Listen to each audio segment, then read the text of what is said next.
Hoy vamos a analizar un caso de finales del siglo XIX. Pónganse cómodos mientras viajamos a Australia.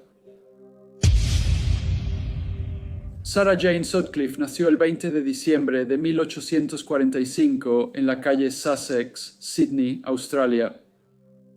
De niña su vida no fue fácil. Su padre, llamado Emmanuel, tenía un pasado problemático. Él era un exconvicto que se quedó en Australia después de cumplir su condena y encontró trabajo como molinero. Su madre, Ellen, hacía lo posible trabajando cuando podía, pero su función principal era cuidar a los hijos de la pareja. Aunque el padre de Sarah trabajaba mucho, la familia nunca tuvo mucho dinero. Como muchas mujeres jóvenes de la época, Sarah dejó la casa de sus padres tan pronto como pudo y cuando tenía solo 19 años se casó con el señor Charles Edwards, un hombre que trabajaba como marinero. Este matrimonio duró poco. 6 años después, en 1871 se casó de nuevo con John Macon. Al igual que Sarah, John Macon nació en 1845 y él también era hijo de un exconvicto. Él era originario de Dapto, que estaba a unos 60 millas al sur de Sydney, pero había venido a la ciudad para aprovechar las mejores oportunidades de empleo. Trabajaba como carretero de cervecería y en los años siguientes, Sarah tuvo 10 hijos, 5 hombres y 5 mujeres. Pero John no era totalmente respetuoso de la ley. En noviembre de 1881 fue condenado por robo y sentenciado a 3 meses de prisión. La vida era difícil para los Makins. A medida que Juan envejecía, parecía trabajar mucho menos. Se decía que no era industrioso y, desde que dejó su trabajo de carretero en una cervecería, había pasado por varios empleos. A finales de 1891 no tenía un empleo remunerado. Trabajé poco tiempo para el señor R. Bedford, quien tenía un negocio en Great Buckingham Street, suburbio de Redfern, Sydney. El señor Bedford tenía un establo de alquiler y contrataba personal masculino, quien en noviembre contrató al señor McCain como conductor. Sin embargo, el señor Bedford decidió despedir al señor Macon por su falta de entusiasmo en el trabajo. Durante los primeros meses de 1892, mientras residía en la calle Levy en Chippendale, John Macon seguía sin trabajo y a menudo se le veía holgazaneando frente a su casa. Cuando los vecinos le preguntaban qué hacía, el señor Macon les decía que se mantenía por medios privados. Algunos creían que recibía 1 libra a la semana de una propiedad en Wollongong que había heredado de su madre, quien falleció en 1890. Muchos descartaron esta historia, ya que a pesar de ese supuesto ingreso, la familia se mudaba constantemente de casa rentada en casa rentada y obviamente tenía dificultades económicas. Incluso quienes los conocían los describían como extremadamente pobres. A principios de 1890 el país vivía una crisis económica. Se caracterizó por una depresión que tuvo importantes repercusiones sociales. La crisis se originó en la década de 1880, cuando Australia vivió un auge especulativo de tierras. Esto se debió a la rápida expansión del crédito y al alza de precios inmobiliarios, sobre todo en Melbourne y Sydney. A principios de la década de 1890 esto terminó y causó una fuerte caída en los valores de las propiedades y una ola de bancarrotas. Esta agitación financiera resultó en un desempleo generalizado, cierre de negocios y una sensación general de adversidad económica. La vida en la depresión económica estuvo llena de dificultades, sobre todo para las familias más pobres. Afectó profundamente su vida diaria, enfrentando desafíos que hicieron la supervivencia una lucha constante. La escasez de empleos significaba que gran parte de la población no tenía medios para cubrir necesidades fundamentales, como la comida y la renta. La vivienda era un problema, con hacinamiento e insalubridad en las zonas más pobres de la ciudad. La gente solía pasar hambre y depender de la caridad para sobrevivir. La vida era especialmente difícil para las madres solteras, quienes se enfrentaban a una sociedad marcada por valores conservadores y juicios severos. El embarazo fuera del matrimonio era motivo de vergüenza y las jóvenes se enfrentaban a aislamiento y estigma social. Hasta sus familias solían rechazarlas, dejándolas cargar solas con el peso. La familia Macon se mudó varias veces, pero en septiembre de 1892 vivía en el número 6 de la calle Wells en Redfern, Juan y Sarah Macon vivían allí con su hijo Cecilio, de 2 años, y sus hijas Blanca y Florencia, de 18 y 17 años. 2 de sus hijos, Guillermo y Perseo, se habían ido de Sydney y vivían en Wollongong, y otra hija llamada Clarissa trabajaba como sirvienta doméstica. La hija de Sara de su primer matrimonio ya se había casado y se había mudado, y otra hija, Margarita, de 11 años, vivía separada de la familia. El 11 de octubre de 1892, los obreros Santiago Mahoney y Francisco Cooney excavaban una zanja en el 25 de la calle Burren MacDonald Town, Sydney. Para su horror, descubrieron lo que al principio pensaron que eran los restos muy descompuestos de un gato, pero al investigar más a fondo se dieron cuenta de que lo que habían encontrado era en realidad el cuerpo de un bebé. Al día siguiente hicieron otro hallazgo espeluznante. Ahora desenterraron el cuerpo de un infante sepultado a 30 centímetros de profundidad y a 30 metros del hallazgo previo. La policía fue alertada y los cuerpos llevados a la morgue del sur de Sydney. Una investigación preliminar confirmó que estos restos eran de un infante masculino y una infante femenina. Ambos estaban vestidos. Se pensaba que la infante femenina llevaba enterrada unas 6 semanas y el infante masculino cerca de 3 meses. Para aumentar el misterio, los inquilinos de la casa en la calle Burren solo llevaban 3 semanas antes del hallazgo, lo que generó dudas sobre los anteriores habitantes. 2 días después, el 14 de octubre, se encontró otro infante masculino en descomposición en un terreno baldío en la calle Samier, en Redfern. Los patólogos examinaron el cuerpo, pero el avanzado estado de descomposición hizo imposible determinar la causa de la muerte y la cuestión de si el niño había nacido con vida quedó sin resolverse. El agente principal Joyce fue asignado para localizar a los antiguos ocupantes del número 25 de la calle Burren, descubriendo que la familia Macon vivió ahí 7 semanas, del 29 de junio al 16 de agosto de 1892. Antes de que se mudaran a la calle Wells, sin demora, les hizo una visita. Al inspeccionar su nueva casa y alrededores, notó tierra recién removida. Al cavar en el suelo no encontró nada relevante, pero sospechaba que el cuerpo descubierto en la calle Samier podría haber sido removido de la ubicación en la calle Wells y vuelto a enterrar. El agente principal Joyce también supo que durante este periodo Sarah Macon había anunciado sus servicios como partera. El señor y la señora Macon fueron detenidos, pero negaron saber de las muertes. El 26 de octubre se realizó una investigación en el Tribunal del Forense en Chancery Square. Se presentaron testimonios de los obreros que descubrieron los cuerpos, los doctores que realizaron las autopsias, el agente principal Joyce y varias personas que vivían en la zona. La evidencia médica indicó que de los 2 primeros cuerpos encontrados, la bebé podría haber nacido muerta, mientras que el niño se estimó que tenía entre 5 y 8 meses de edad y llevaba fallecido entre 3 y 6 meses. En el último día de la investigación, testigos clave subieron al estrado, incluyendo al señor y la señora Macon y 2 de sus hijas, Blanche y Florence. Sarah Macon reveló que poco después de mudarse a la casa adosada de MacDonald en junio de 1892, ella había asumido el papel de nodriza para una niña que tenía aproximadamente 2 semanas de nacida, por lo cual le pagaban una suma semanal de 10 chelines. Sin embargo, relató que a mediados de agosto la madre de la niña la reclamó diciendo que tenía la intención de mudarse a Melbourne.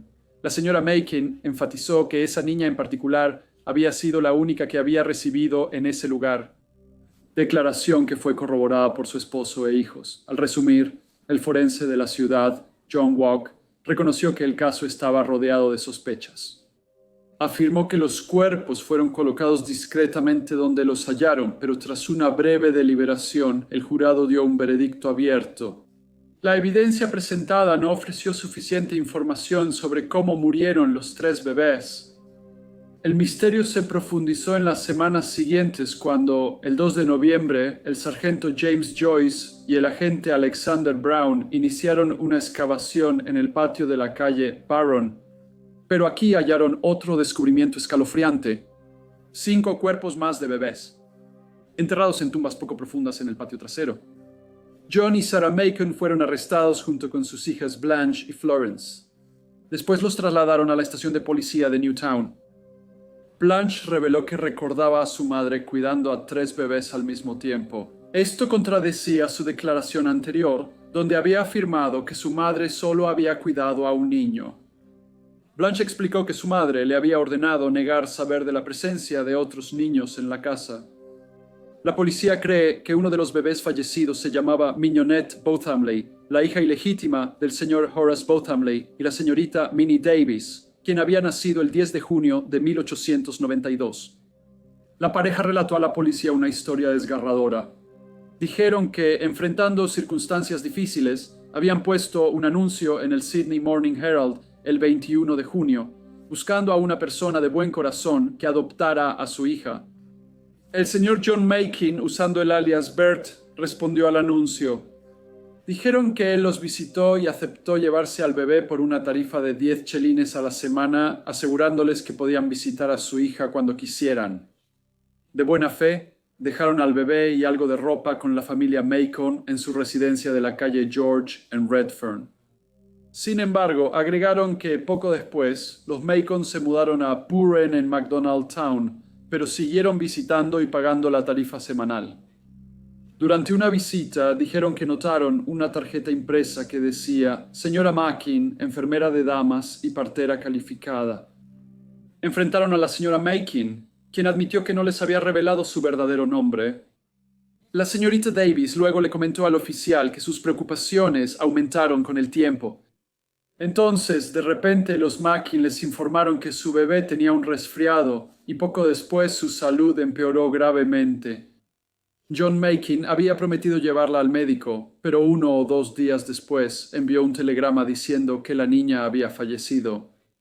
La señorita Davis contó que el 4 de agosto ella y el señor Botham Lee fueron a la casa de los Macon con flores para ver a su hija por última vez. La bebé estaba sobre una tabla, vestida con una bata blanca larga. Ella contó cómo John Macon los miró y dijo, «Quizá es mejor que muera». Ella le contó al oficial entre lágrimas que sus palabras le hicieron estremecerse.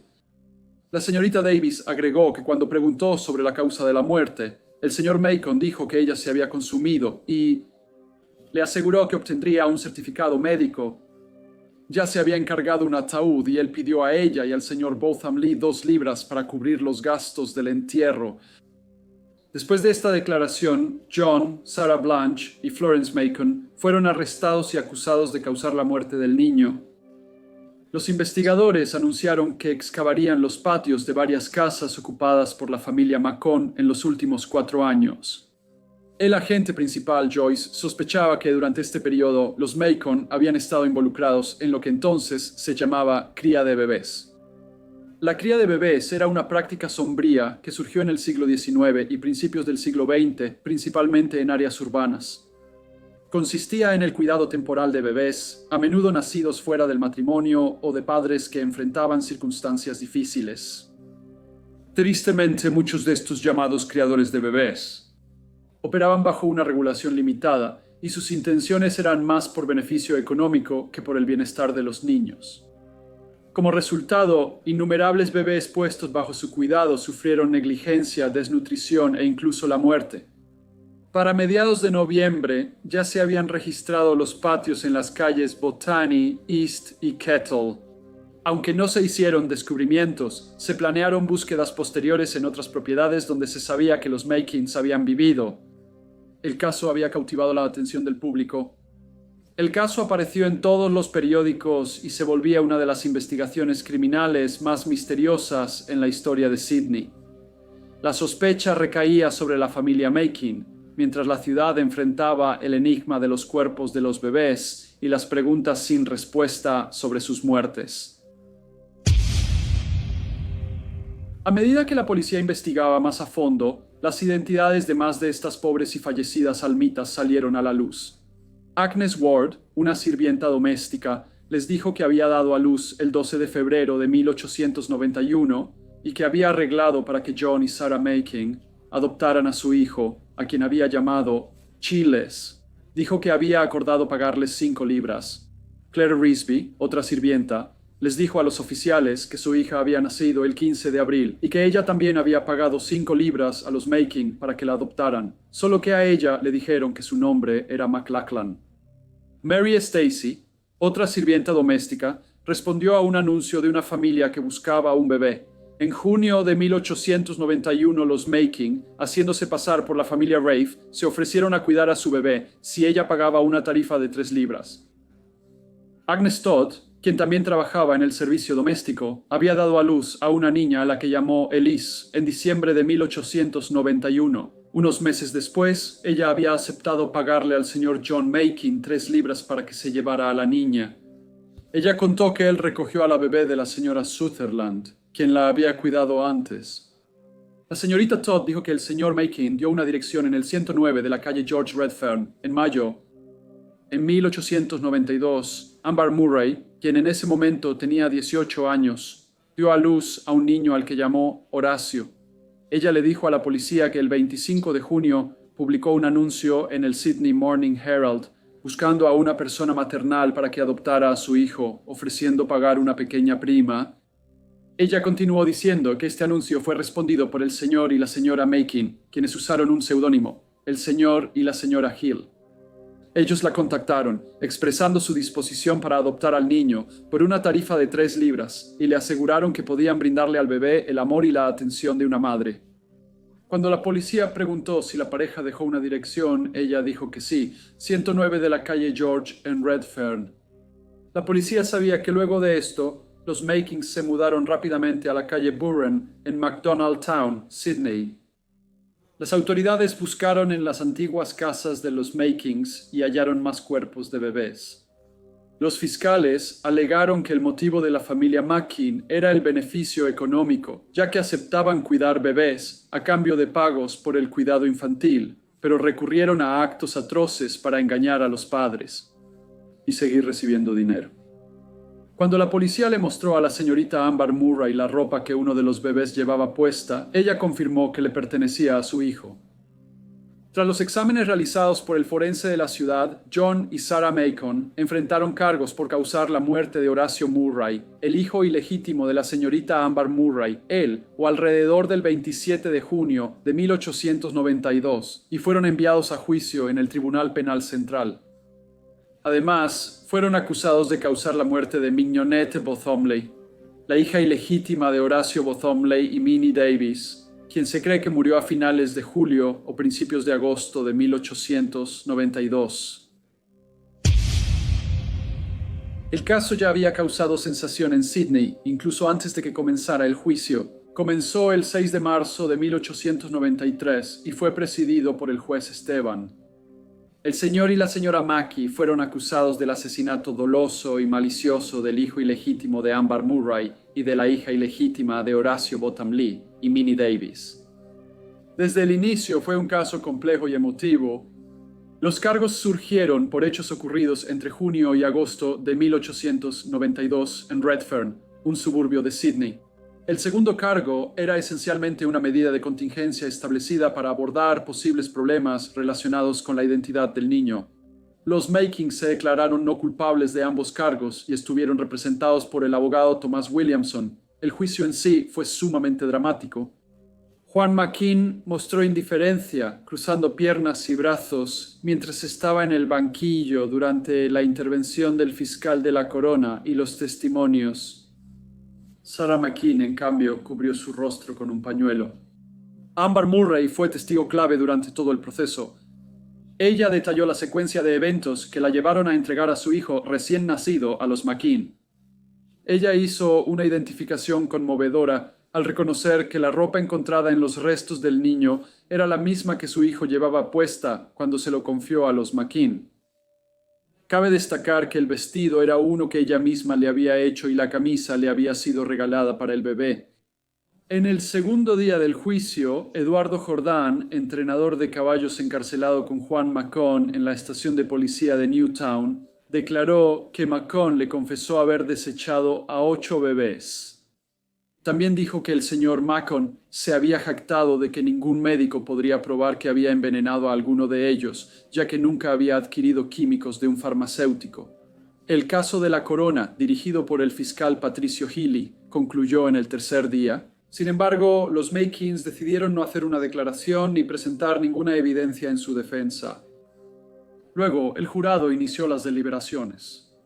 Sin embargo, en la primera noche no pudieron llegar a un veredicto. El jurado se reunió de nuevo el 9 de marzo de 1893 y finalmente se llegó a un veredicto unánime. Encontraron a los acusados, el señor Juan y la señora Sarah Macon, culpables de asesinar al pequeño Horacio Murray, pero en un giro extraño. Pidieron clemencia para Sarah Macon. El juez Esteban retrasó la sentencia, esperando la decisión de un tribunal pleno respecto a la inadmisibilidad de ciertas pruebas que había presentado la defensa. La apelación ante el Pleno de la Suprema Corte se realizó el 23 de marzo de 1893. Se basó en varios motivos, pero principalmente en la evidencia relacionada con el descubrimiento de los cuerpos y las muertes de los infantes.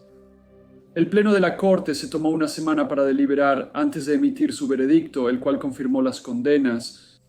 Luego, los Makins regresaron al Tribunal Penal Central para la sentencia por parte del juez Esteban, quien declaró que habían estado involucrados en la crianza ilegal de bebés, en su peor fase y en su aspecto más horrible y repugnante. Dijo que las espantosas pruebas encontradas en las casas donde vivían demostraban que llevaban a cabo este comercio nefasto e infernal, destruyendo la vida de esos bebés por motivos de lucro. Al concluir su discurso, el juez sentenció a ambos prisioneros a la ejecución por ahorcamiento. En el caso de Sarah Mackin, añadió que enviaría la recomendación de clemencia al Poder Ejecutivo. Cuando el juez pronunció sus últimas palabras, Sarah Mackin se desmayó y mientras dos agentes la sacaban de la corte, ella gritaba: ¡Ay, mis bebés! ¡Ay, mis bebés! Al regresar a la prisión, la familia de Juan y Sarah Mackin hizo una súplica de clemencia, dirigiéndose al gobernador de Nueva Gales del Sur. Posteriormente, la sentencia de muerte de Sarah Mackin fue cambiada a cadena perpetua, pero la apelación de su esposo fue rechazada, ya que se acordó que la ley debía seguir su curso. Juan Mackin fue ejecutado en la horca el 15 de agosto de 1893 en la cárcel de Darlinghurst. Enfrentó su destino con resignación, ya que tenía poca esperanza en las apelaciones para obtener un indulto. Sarah Mackin trabajó mientras estuvo en prisión y ocupó varios puestos dentro del sistema penitenciario, incluyendo el de asistente de hospital. Sin embargo, su salud se deterioró, así que en 1911, después de cumplir 18 años y medio por sus crímenes, fue liberada de manera discreta y anónima. Pasó el resto de su vida con su familia y falleció el 13 de septiembre de 1918, a la edad de 72 años. Hola a todos y muchas gracias por escuchar. Como siempre, por favor dejen cualquier comentario o retroalimentación que tengan y espero verlos a todos de nuevo en el próximo Briefcase.